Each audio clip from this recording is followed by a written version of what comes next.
Welcome, everybody, to the Ruby podcast panel at RailsConf.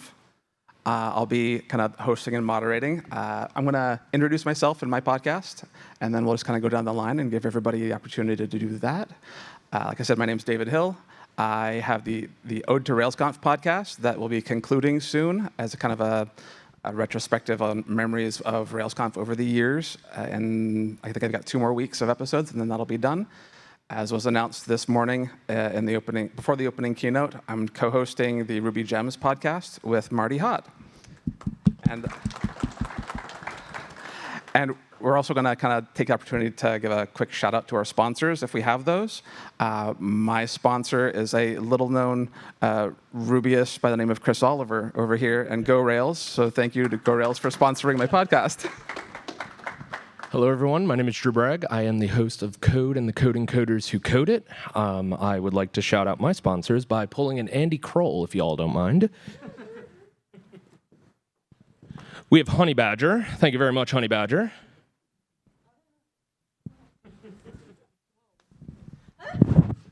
And we have Judo Scale. Thank you very much, Judo Scale. Stephanie, take it away. Hey, I'm Stephanie Minn. I don't have multiple T-shirts on, and I don't have a sponsor to shout out. I had no idea that was happening. But I was most recently a senior developer at Thoughtbot, and I co-hosted The Bike Shed with my co-host, Joelle Kinville, who is somewhere in this audience, right over there.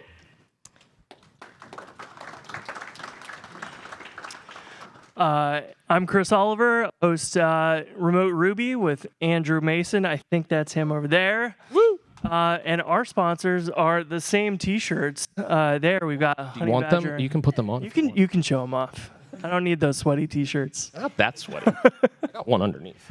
But yeah, shout out to Honey Badger and Judo Scale. All right, so we kind of brainstormed a set of questions, the topics that we wanted to talk about here.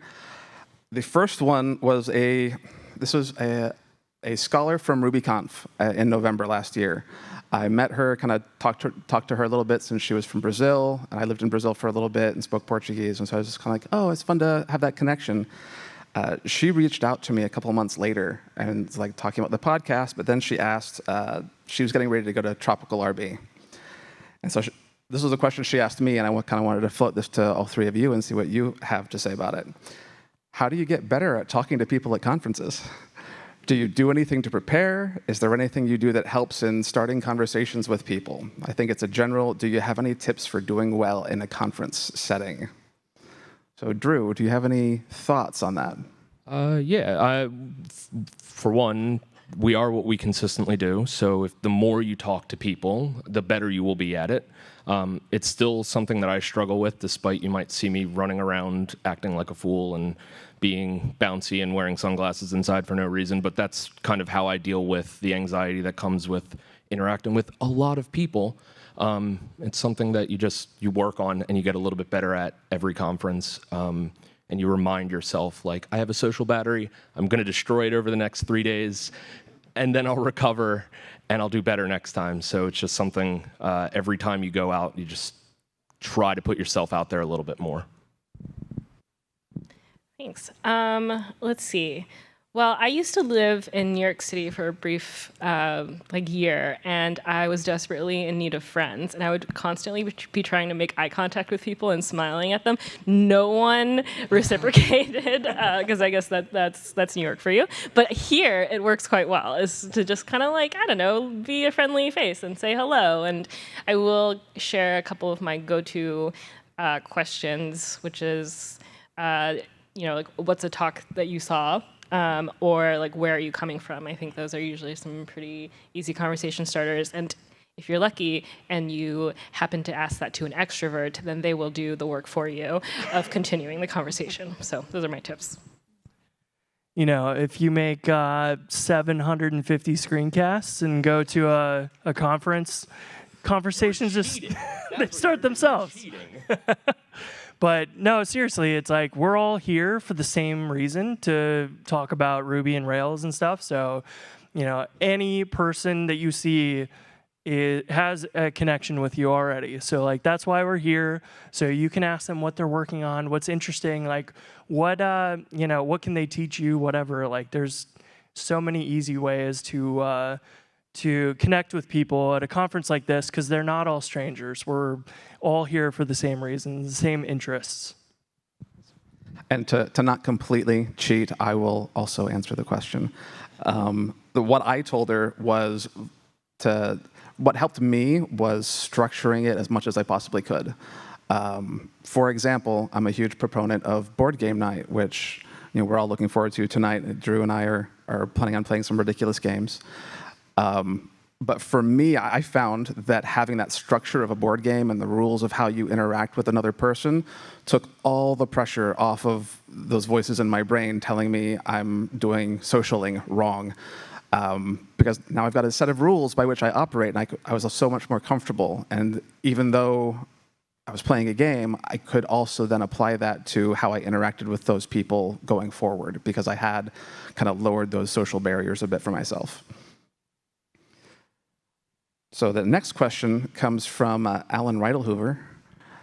He asked, to guest or not to guest? That is the question. What are the pros and cons of inviting guests onto your podcast? How do you prepare for a guest? Well, I solo host my show, so if I don't have a guest, I don't have a show. Unfortunately, I will always have a guest. Not unfortunately, I like having guests. That's the whole reason why I started podcasting. But it does mean that if I can't schedule someone, unlike Chris or someone with a co-host, I just won't be releasing a show that week. So my easy answer is always guest, so that I have a show. Cool. Well, I have the opposite answer from you, I guess, because for a while the bike shed was me and Joelle, and it was just we would just get on every week and just talk with kind of minimal preparation. And I think I was always so nervous that I don't know, what do people want to hear what I have to say? And it turns out that I think people like the familiarity of just having people to listen to every week and have a parasocial relationship with. And yeah, I think the best comments that I got was, it was less about oh, I shared this really cool tech thing, and more just, yeah, I like that I get to listen to people talk about Ruby and Rails and have it be relatable. So I guess it really does depend on kind of what you're kind of hoping to do with the podcast. Do what feels good for you. We're gonna answer to this and the last question. If you, or I don't know if it was the last question, I forgot what we are, but if you... We're at RailsConf. Oh, all right, so if you want to start conversations with people and you have a podcast, you can just invite anybody you want on. So that's a good way to start conversations with people. Start a podcast. But yeah, having guests is a great way to, add some variety to the show and stuff. We found doing remote Ruby, sometimes not a lot changes week to week, so having a guest was very helpful to, break that up and talk about something different or whatever, but it was often an excuse because we just want to talk to you about what you're building and what you're working on. But you do have to be a lot more prepared. You have to have 10 questions. If somebody just feels strange being on a podcast, it's helpful now that we use Zoom and can see each other's faces. We used to use Zencaster, and so it was just kind of nobody saw each other and we're talking to each other and we'd talk over each other. It was kind of a struggle, but we'd have to get to know somebody and get them to tell stories, and that can be tough if you don't have, a history with them and you're more or less meeting them for the first time on the podcast. That can be a little trickier, but you want to just kind of prepare that way and get to know them and share that on the show and stuff. But yeah, it can be good and stressful at the same time. Yeah, I'm in a similar boat with Drew, where my whole show was predicated on having a guest to interview and talk about their experiences at RailsConf. When I started the podcast, I had a detailed set of questions that I had brainstormed of every possible way a person could have experienced RailsConf as a volunteer, as a speaker, as a scholar guide. It was like went through the gamut of everything. It was like, how did you participate in RailsConf? Let's talk about every nuance of that. But then as I got more comfortable with it, I stopped using that list of questions, and I just started kind of riffing with it. And it's like, how did you enjoy RailsConf? And it's kind of it became much more of a casual conversation. And so there's still some preparation there, but at the same time, it kind of just became a lot more casual. All right. So our next question comes from Lucian Ginda. I hope I pronounced your name correctly. How can we attract new programmers to learn Ruby and Rails? What's the simplest way to attract new people? I feel like this is a great question for Chris, so I'm going to let him start, and we'll go reverse order, and I'll steal your answer. Oh, I don't know. I mean, for me, I got introduced into Rails when I was in school, like in college, junior year. And that's a really influential time in people's careers. They're trying to figure out what to do with their lives and whatever. And, they'll be pushed into, for us, it was Java and .NET that were being taught in school. And then I had a professor that was doing Ruby and Rails. We had Blake Mizorani from Heroku come out back in 2010 to our CS department that was like, maybe 10, 15, 20 people that were there, and we all watched like, holy crap, he ran one command and then deployed this Rails application. We have never deployed any of our code ever, and so it was just mind-blowing to us. And that was the kind of stuff that like stuck with us. Like, this is very different than these other languages, these other communities and stuff. And I also think that like the Scholars and Guides program is phenomenal because it gets people who are in the beginnings of their careers to the community, and then they get to realize like this is more like family than a business networking event or whatever. So it really changes things a lot, I think. The earlier in somebody's career we can get in front of them, I feel like that will help a ton. Great. I actually don't have a good answer to this other than I think it's already happening. Like, I am always not surprised necessarily, but one thing that I think I've observed or noticed is that every year at these conferences, there's always like a really big number of people who are here at the conference for the first time who are new to Rails. I ran a workshop earlier this morning, and like that was one of my questions for folks is like, who here has been using Rails for less than a year or like less than 3 years? And I would say that it was almost half. So in some ways, I think it's like maybe we're already doing this really well. And I also kind of had surveyed people too about like where their background in programming was from, whether they were self-taught or had formal college education or went to a boot camp. And somehow we all ended up here. So I'm going to say that perhaps it's just something that we're already organically pretty good at. And maybe, like you said, I think it will be cool to see if it becomes something that gets taught in more formal like college settings. But this like word of mouth thing has been working pretty well for us so far. Yeah, definitely. I think ensuring that it's being taught and being presented to those learning, whether it's in a CS in college environment or if it's through the boot camps. I know a lot of boot camps have moved away from Rails because there wasn't a lot of jobs for those entering.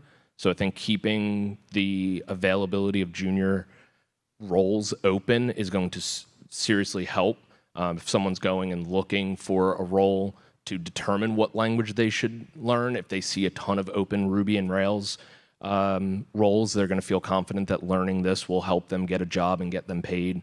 I think that will be something that if people are anxious to learn it, because there's a lot of jobs, people will then also be able to teach it, and we'll get a lot of people coming to Ruby and Rails because that's where the jobs are. I feel like any answer I give is going to be really cheap and low level after those ones.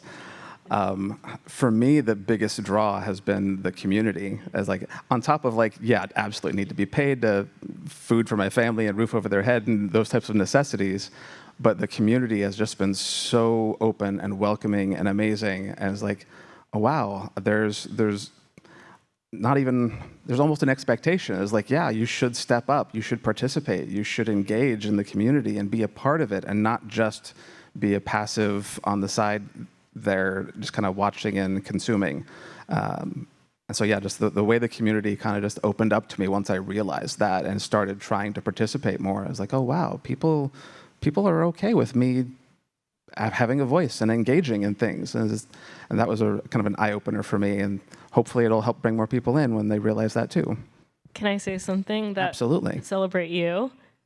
Is that okay? Yeah. Sure. Okay. If you all didn't know, it was at last RailsConf that David was floating the idea of like, what if I started a podcast? So it was just this time last year that he went from, this is a thing that I kind of want to do. Is this a good idea, a bad idea, to having done, how many episodes have you done now? When it's over, it'll be 52 episodes. Over 52 episodes, is about to co-host another podcast. So this is perhaps a sign that, like, if you can think of it, it can probably you can figure out how to make it happen. Well, thank you. And like I assign a bit of blame to Drew here as well, because the year that I met Drew, he was telling me about his podcast and how he used the podcast as an excuse to go talk to interesting people. And then 5 minutes later, I watched him do that and go up to Aaron Patterson and ask him to be on the podcast. And so I was like, oh, wow. That's an interesting avenue to take with it. That's something that stuck with me for a long time. And B, like, he is actually doing that. He's not just saying, oh, that's a thing I used to trick my brain, which is something that I have done, but he actually did that in front of me. And so I thought that's really interesting that I got to see that. Aaron still hasn't been on the show. So if you see him, please remind him he's supposed to come on my show. You know what show he has been on? He's been on my show. No. All right. What's your favorite RailsConf or RubyConf memory?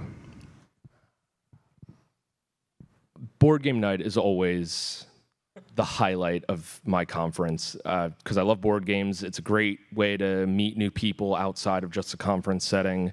But a little more selfishly, I got to keynote RubyConf in Chicago last year, and that was an amazing experience, and I will never forget that. I've spoken at a few conferences now, but like keynoting to a room that big with that many people, and then I do a silly little game show where I talk about weird things about Ruby, and sitting in the front row is Mats, the creator of the frickin' language. And I'm kind of poking a little bit of fun at him. I'm talking about how I named my dog Matt, and it's just like this surreal experience of I'm talking to all of these people. Matt's is there. I'm talking about this language that I love, and that will always stick out in my head. I have a few really great memories since becoming a speaker, but I think one of the ones that I want to highlight because it's just, I don't know, it's kind of one of those things that's like, it just happens because you're with friends, you know, it's not anything like specific about the conference. It's just like, oh, we're all here. A few years ago at RailsConf in Portland, I think it was at a DoubleTree, or I think the hotel was a DoubleTree. And if anyone knows that the DoubleTree has free cookies, that's why it's a hotel chain I'm loyal to. But they'll give you free like warm cookies when you check in. And one night, I think I was with some people who were speaking, and they were just doing some dry runs in the hotel lobby. And so we were all kind of gathering. It was like probably 10 p.m. and we were, you know, supporting them, practicing. And I got to go up to the reception and ask for like 7 cookies to bring to all my friends. And they opened a drawer, like a warmer drawer of these cookies, and we're like, you know, thought, I don't know. I had to explain to them that they were for other people. But yeah, that is my other pro tip is cookies at DoubleTree. I'm sure that's not the first person someone said, yeah, these are totally for other people. Yeah, that's fair. Well, that's a good one. There's been so many various memories. Like this year is wild that, you know, I get to co-chair the very last RailsConf, like super special feeling. But honestly, the one memory that I think about the most was like a few years after starting doing screencasts and things, like I got to go to my first RailsConf in Atlanta. I forget what year that was, 2015. And I was super awkward. I didn't know anybody at all. And grabbed lunch, went through the line, just, occasionally talking awkwardly with other people. And then, like, sit down or try and find a table to sit down at, right?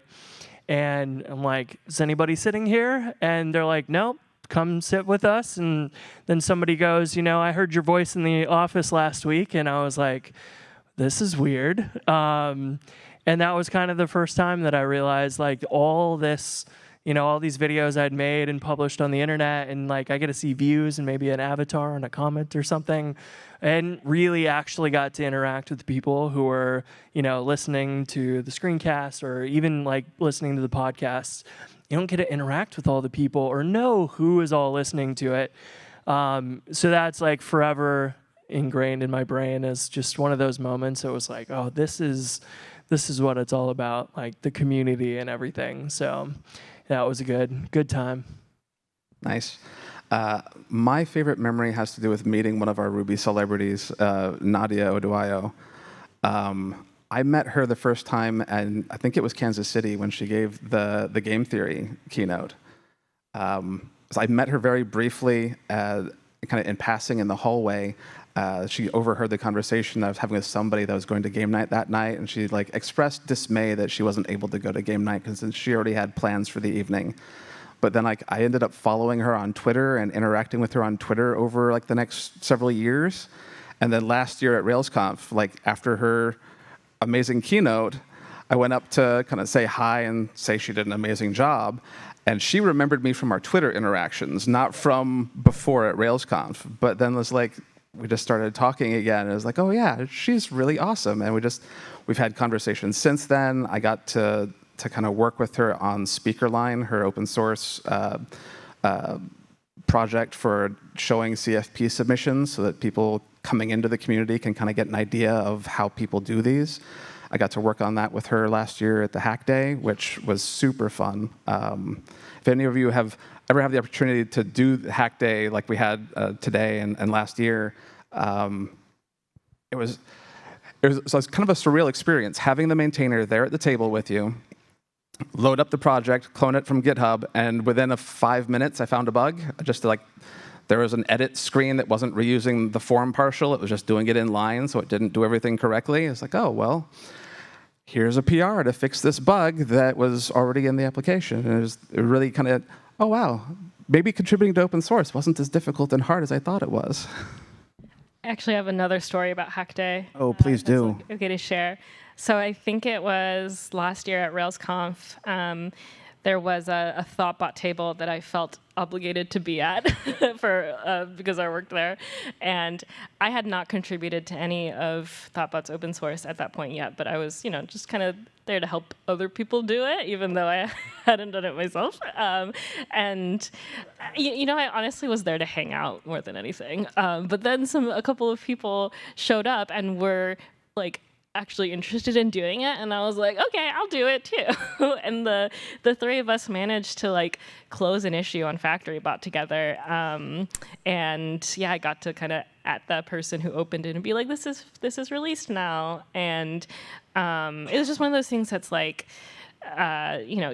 sometimes even it's not as difficult as you might think. It can be just as easy as like let's look at the things that are good first issues, even without the maintainer present. I think, yeah, I was a fake open source contributor that day, but I guess now I officially am on the little screen. But yeah, having someone who's kind of an authority of the open source project, having someone there in person, I found was like super helpful to lowering that bar that was kind of an intimidation factor almost, because anonymized internet communication, you can't read tone, you can't read body language. It's really easy to take something that's said in a very different way than how it was meant. So having someone there at the table where you could just look up and be like, I have a question about this thing. How do you want to approach this problem? And actually have that conversation face to face was so beneficial to getting started. Yeah, that's a really good point. I do think it's validating to be like, well, I think I would do this, and just for someone else to be like, yeah, that sounds reasonable to me. It turns out that there is no authoritative way to do it, but having a buddy to be like, yeah, what you're saying makes sense, I think is really valuable. Okay, for our next question, what is one thing you would build into Rails if you were given complete and free reign to add something to Rails? I mean, authentication's there now, so I think it's complete, right?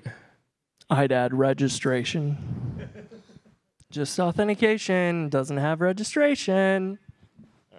I mean, I got nothing. Authentication's in there. I think I do. I'm not. Are there any features you almost always add, though? I mean, I'm surprised Chris hasn't jumped in with active record search yet, so That's coming, though. Search would be nice, yeah. it's not there yet. Oh, okay. That's fair. Search, final answer.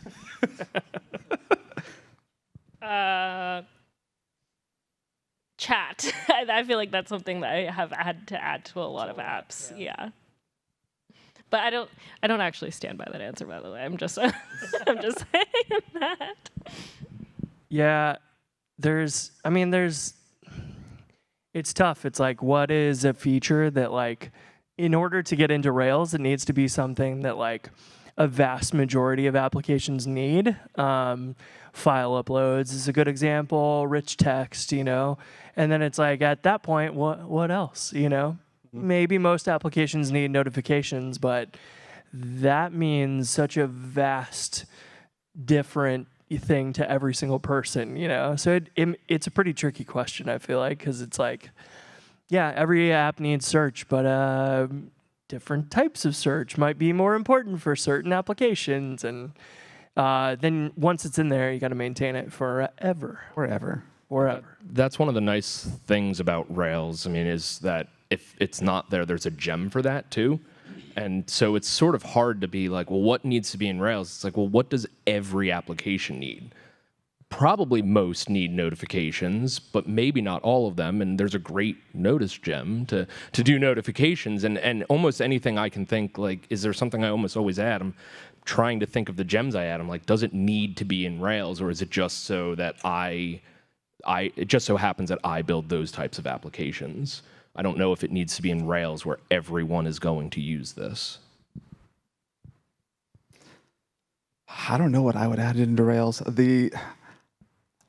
Lately, I've kind of had this sense that there's a lot of things that have evolved recently in a lot of areas of Rails, but that the front end has been pretty static, I feel like, for a while. And so I feel like we're due some new thoughts and new ways of doing the front end, maybe. But I mean, we have Hotwire and Stimulus and Turbo, which I love and adore and wish I could work with more. And so maybe it's more just, maybe what I'm feeling is I need to work with that more, and since I don't get to do that in my day job.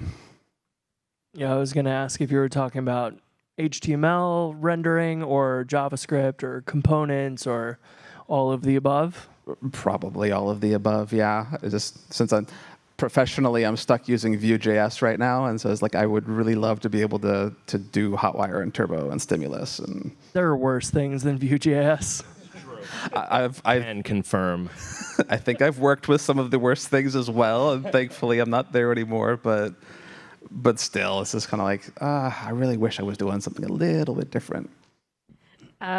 I was just reminded of Robbie Russell's talk yesterday. That was the Rails features we loved, lost, and laughed at. And I was kind of like, oh yeah, there's so many things that have been taken out of Rails over time, right? Because it turns out that they weren't quite right for just Rails itself. And there were things that he said, like, oh, here's some features that we laughed at or kind of like are no longer. And I'm like, oh, that actually sounds like a really good idea. Like the observers one, I was like, oh, I can see how that would have been useful. I did not live through that era, so yeah, the collective wisdom is helping me out there.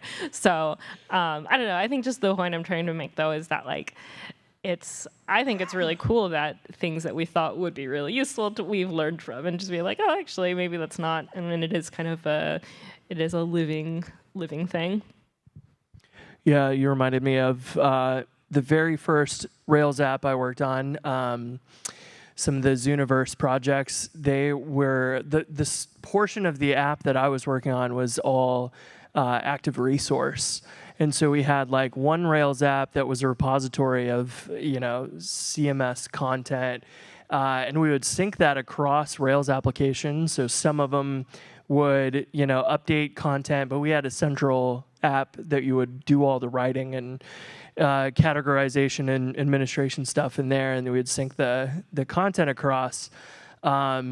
And the idea of like making API requests look like active record requests sounded cool, and I thought it was really awesome. And then very quickly you're like, wait a minute, like joins don't make sense across a network like that. Like this is not a database, and I can see pretty quickly, because I think that like got deprecated right around when I was getting into Rails or whatever, and I was like, well, it seems really awesome. But then you start using it, and you're like, well, actually, the conceptual compression doesn't quite match up to what actually is happening here behind the scenes. And that one's really interesting to look back on and see that.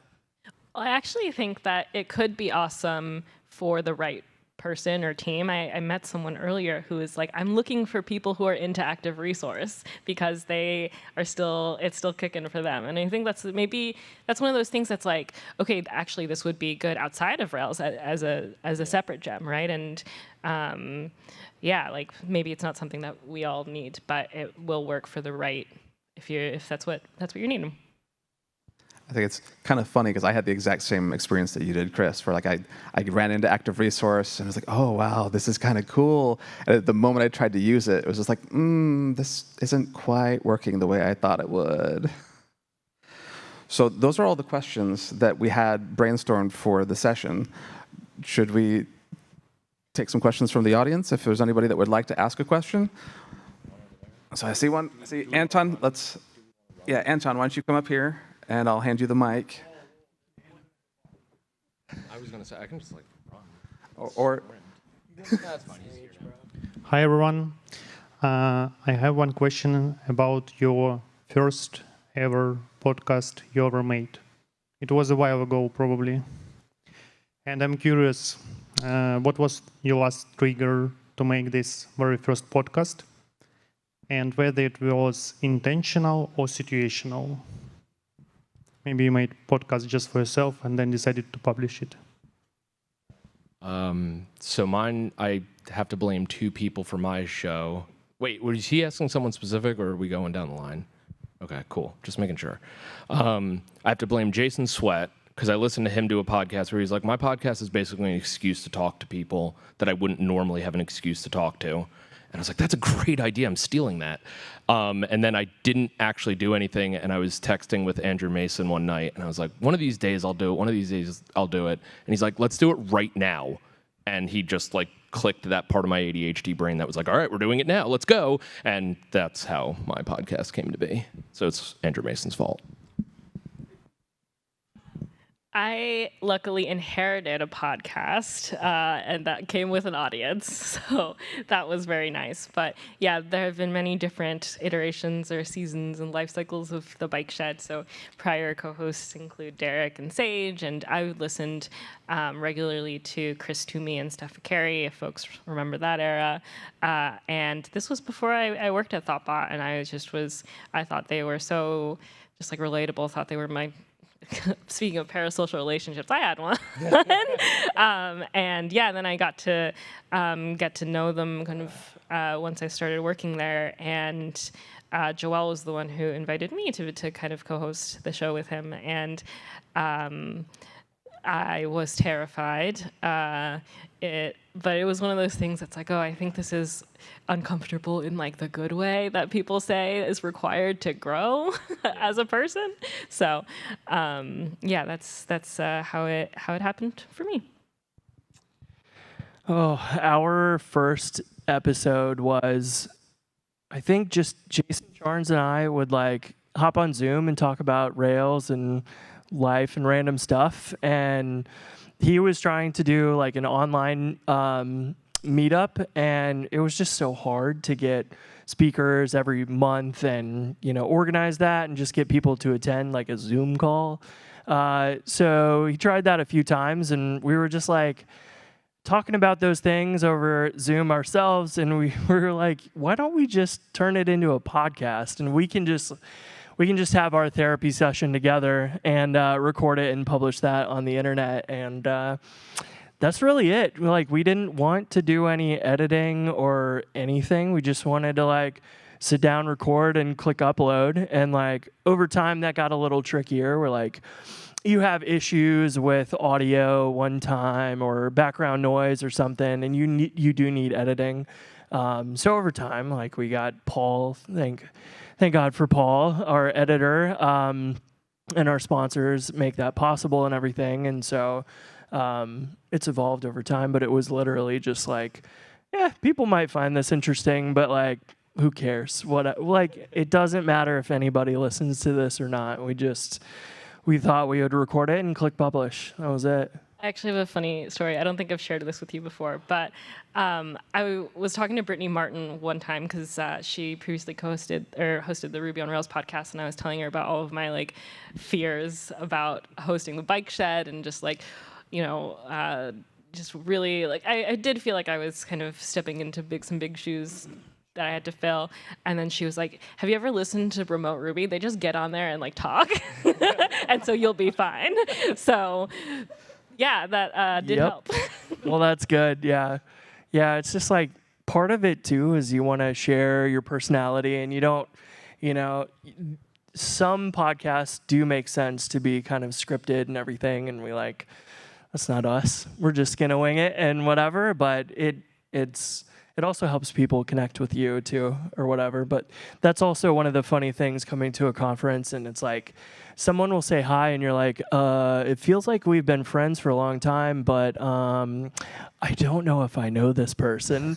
And it's like, well, they know you really well because they've listened to the podcast, and they come up and say hi. And so that's another like cheat code. And you're like, we're automatically friends because you've listened to the podcast, and that's pretty fun. Yeah, it's never a weird thing for someone to come up and tell me that they listen. It's always a good thing. It's always really sweet. It's always very flattering. So if that is something that you've been nervous about, like, I promise you that people are mostly like completely just grateful that you're talking to them, engaging with them about it. And Stephanie, it's kind of funny that you mentioned Brittany Martin, because I was going to tell a story about her too. Yeah, go for it. Because I think this was 2 years ago. I don't remember exactly when it was. Because she was running the Ruby on Rails podcast, and I just had so many questions for her about how to start a podcast, because like even then I was like, I wanted to do it, just I had no idea how, and trying to find a niche that worked for me for a podcast was a struggle. And so she basically was like, well, why don't you come on to the Ruby on Rails podcast, and then you can ask me the questions that that you want to ask. And so like that was my first experience podcasting, was being one of her guests on the Ruby on Rails podcast. And then like that, I think I can say that literally was a huge help of inspiration, of just kind of like, because she had that Google Doc that she would send to guests of like the questions that you'd be talking about. And so like, okay, I've got a sense now for how I can do this, for how I can do prep, for how I can do the scheduling. And just having that kind of guest introduction to podcasting before trying to do it on my own was a really big help. So, Mr. Alan Reidelhoover, apparently you have another question. Why don't you come on up here so you can use the mic? Or Travis will be our Thank you, sir. How do you get guests to come on your podcast? Like, how do you convince them? You want to come on our podcast? I'd love to. You've already been on There my you go. podcast, so yeah, I'm actually terrible at that. Vast majority of my guests have either been friends, or I was like, shit, I need an episode. Will you come on real quick because I don't have an episode? Or they will ask me. They'll be like, someone will come and say, hey, I'm working on X and I really want to talk about it. Can I come on your show and talk about, because you have a good format for whatever? And I'm like, yeah, that's great. You did the work for me. I need to get better at actually approaching people and saying, you should come on my show. Like, I've done it maybe once with Aaron, who still hasn't been on my show. That'd be a little too much. I've cold emailed people to be on the bike shed before, and it works out well. I think kind of like what I was saying earlier. It's flattering for people, you know. Like I think most people actually feel really good to receive an invitation. So in fact, you're doing them a favor, is how I like to think about it. But yeah, I've been in the same boat where it has just been like, oh shoot, we're recording and I need a friend. But when I do have a little bit more capacity, and I think you all spoke to it earlier, it's like, who do you want to meet? And it's a really good reason to reach out to them. And the worst that can happen is you don't get a response. But I mean, most of us don't get responses to our emails sometimes. Yeah, that's a really good point. Like, we've had people on our podcast that I've never dreamed of, like Adam Wathen and Derek Sivers was on our podcast, and we're like, it's wild that like Derek Sivers was on there. And like he did Rails a long time ago, like really almost before I was even a Rails developer. But I remember seeing his blog posts and stuff. And, you know, to ask somebody to be on the podcast, like you said, it's an honor for them, but also like they get to share stories. And it's a benefit to their audience too. So like, we can invite somebody on like Adam Wathen, and he's like, well, cool, this is like, we would just hang out and love to chat privately anyways, but we can have that conversation, and then I get a lot more out of it than just that. So he can share that with his audience and stuff, and I feel like that's another reason why people seem like overly happy to say yes, you know? I've been always surprised that, like, I don't know that anybody's ever really said like, nah, sorry, I don't want to be on there. Like they feel honored, and it's always because like I have so many questions. Like I want you on the show. Let's dig into all these different things, like your background and how'd you get here and what are you doing and what are you doing next? Like it's just pure sort of interest that they're like, well, yeah, of course, I'll be on. So yeah, I was actually just thinking about how in the email inbox for the bike shed, we actually got a lot of people saying, I'll be on your podcast, like have me on your podcast. But, you know, a lot of the times this was just like SEO kind of mostly spam. That I did remember seeing one email about like a motorbike mechanic or something who wanted to be on the bike shed because they didn't know that the bike shed was actually about tech and Rails. So yeah. But yeah, kind of. I think when you do have that platform, you're actually in a really good position to be like, oh, like, can I use this as an opportunity for other people? And people usually are grateful for it, including potential motorbike mechanics. Yeah, see, I don't have that problem. I have a very SEO optimized name. Everybody knows what's going on my podcast and what we're talking about. Yeah, for me, because of the nature of the podcast I was doing, and I wanted to get a wide variety of opinions and perspectives on RailsConf, I had to be really proactive about who I emailed and invited on the show. But every now and then, I would get, like, I'd have someone on the show, and they would give me referrals to other people. Probably the principal example of this for me was, again, Nadia, because she's awesome. After I had her on the show, she connected me to Chad Fowler so that then I could have him on the show and talk about like the whole inception of RailsConf and Ruby Central and how that all started, which, you know, I came into the community late enough that I didn't have any exposure to that. So having a one-on-one conversation with Chad Fowler about how and why it all started on my podcast was like, that only happened because Nadia came on the show and then gave me a referral to connect me to Chad. And so, the proactivity has to be there, but at the same time, when someone comes on the show, if they, hey, you should go talk to that person over there. Oh, chef's kiss. Those opportunities are amazing. Any other questions from the audience? I think I saw this hand back here first. Yeah.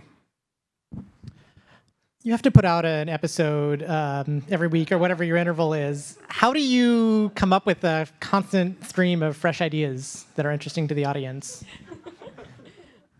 I feel personally attacked by this question. because Joelle and I would struggle to have a fresh backlog of ideas every single week. But you and I don't know if you're asking this for yourself or just kind of to share our process with people, but we would get together every, I don't know, like every quarter or something and try to just bang out a bunch of Trello cards to add to our list. But there was always like what's something that has felt relevant to us like during that given week if we've been working on that for client work. But yeah, I actually think that maybe we should have taken something out of the playbook of asking the audience of like, what do you want to hear us talk about on the bike shed? Because you all seem to have lots of questions. I don't know where you all were when we were trying to fill out topics. Yeah, I feel like if we don't have guests, then it can be like a little redundant week to week because it's like, I'm still working on the same project I was working on last week. So that can be quite a challenge, but yeah, I don't know. Sometimes we just like get worked up about something, and we're like, we're going to rant about the asset pipeline this week, or whatever. But yeah, trying to, keep an eye on like what's new in Rails or Ruby. Occasionally it helps go down the rabbit hole of some various things or whatever you haven't looked into. And you're like, you know what? I'm not entirely sure all the details of how frozen string literals work. So I'm going to go look at that and like we can talk about that this week or whatever. So. And thankfully, we have this whole ecosystem of gems and things that, like, there's always something new and interesting coming out from somebody that it's usually not hard to find something. It's like, oh, I don't know anything about acidic job. Maybe I can go deep dive into that and talk to Steven and get to know that a little bit better. You're lucky too. You can just talk about Stripe every episode and have something to talk about, right? Yeah, I'm lucky. I have the same format for every show, same 3 questions. It's just up to the person coming on the show to talk about whatever they're excited about, and that makes it really easy to just roll and keep the episode rolling and everything. The three questions are there as just guardrails to keep us from going completely up. All right, I think we have time for one more question. Andrew Mason over there. Hey, y'all. Big fan. I wanted to ask y'all, what is one guest from each of y'all's shows that has been very influential or that left a lasting impression on y'all? I mean, I'll go first because I've already said her name twice, so we'll go for the trifecta. Nadia Oduayo is amazing. She was an awesome human being, awesome story. She came on my podcast. She was one of the people that I ran this idea for the podcast by last year, and she was so supportive and amazing, connecting me to Chad Fowler. Just everything about my experience and interactions with her has been amazing. So that's my pick. Yeah, I think it's you. I think you've been on my show twice, and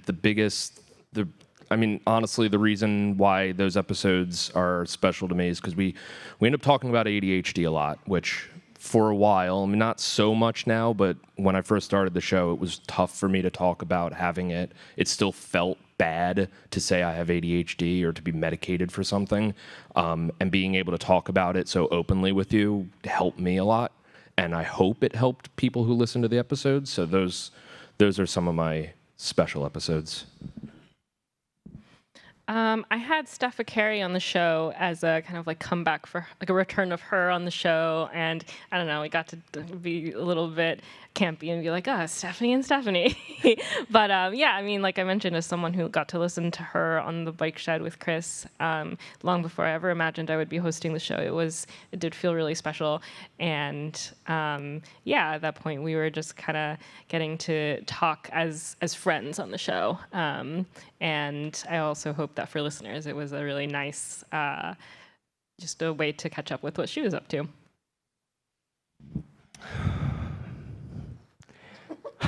Only have 300 episodes. I know. And do I have to pick Andrew Mason as well? There's so many conversations, but there's several people that I remember, like, we recorded the episode and we hit stop recording and then we talked for another 2 hours. And I wish I had continued recording. And like Jose Valim was one of them that we could have talked for 8 hours straight about everything. And, you know, those are always like, man, there was such a good conversation, and we could have just kept going and going. And I don't know, sometimes you really deeply connect with a guest like that, and they're just super interesting, and you just, you know, you're like, wow, I can't believe we just had that conversation, and I'm hungry. And I've had to go to the bathroom for like 2 hours now, but just incredibly grateful for those moments and things. And I wish so badly that I didn't hit the stop recording button, because it would have been, who cares if it's a 4-hour long podcast? You can watch Lex Friedman, and his podcasts are ridiculously long sometimes. And it's like, if the conversation's good, just let it keep going. So, All right. Well, we're out of time, and we've got another panel coming in next. So thank you all for joining us on the Ruby Podcast panel today, and I hope you enjoy the rest of the conference. thanks for listening.